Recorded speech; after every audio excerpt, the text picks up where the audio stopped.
In this video, I want to solve a very interesting and very practical electrostatic problem. This is the kind of problem that appears directly in real overhead transmission lines, and if it is misunderstood, it can lead to dangerous situations in the field. Imagine you are working near a high voltage line. One conductor is energized and the other conductors are floating. Even though they are not connected to a source, they can still reach very high voltages due to electrostatic coupling. By the end of this video, you will know exactly how to calculate those induced voltages using a systematic matrix approach, and you will also see how to verify the results using circuit simulation. So, let us start. Suppose that we have a three-conductor system similar to a three-phase overhead line. One phase is energized with an AC voltage source and the other two conductors or phases are floating. Our goal is to calculate electrostatically induced voltage on the other two phases. Therefore, we want to calculate V2 and V3 in this situation. You can see the capacitive diagram of the conductors here. There is a 40 nanofarad straight capacitance between phase 1 and phase 2. There is also another 40 nanofarad between phase 2 and 3 and a 20 nanofarad capacitance between phase 1 and 3. In addition to that, each conductor has a 10 nanofarad capacitance to ground.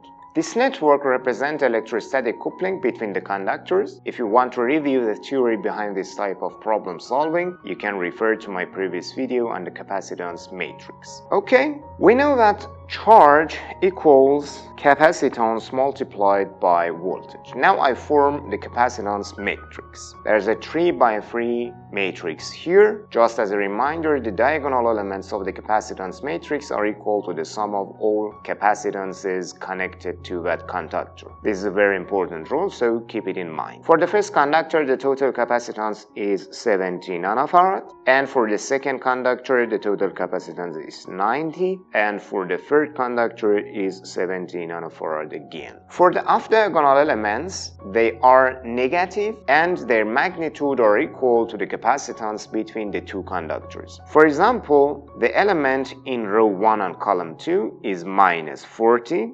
because the capacitance between conductor 1 and conductor 2 is 40 nanofarad. Now I complete the matrix. We have minus 20 here and minus 40, here also minus 40, and the matrix is symmetrical, minus 20, minus 40. Okay, at this point our capacitance matrix is ready. Now let us substitute our charges and voltages. Let me write my main equation here and raise this one. I now write the matrix form of this relationship. Here we have Q1, Q2 and Q3 equals the capacitance matrix multiplied by V1, V2 and V3.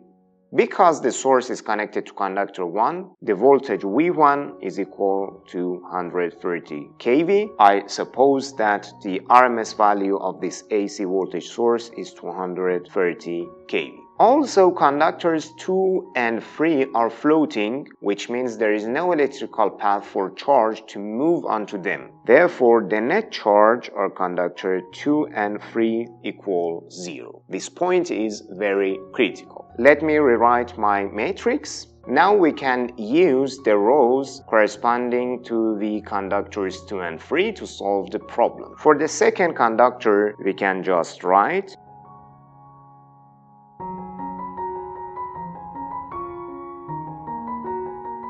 Now I simplify these equations. We can rewrite it as 9V2 minus 4V3 equals 4 multiplied by 230 and minus 4V2 plus 7V3 equals 2 multiplied by 230.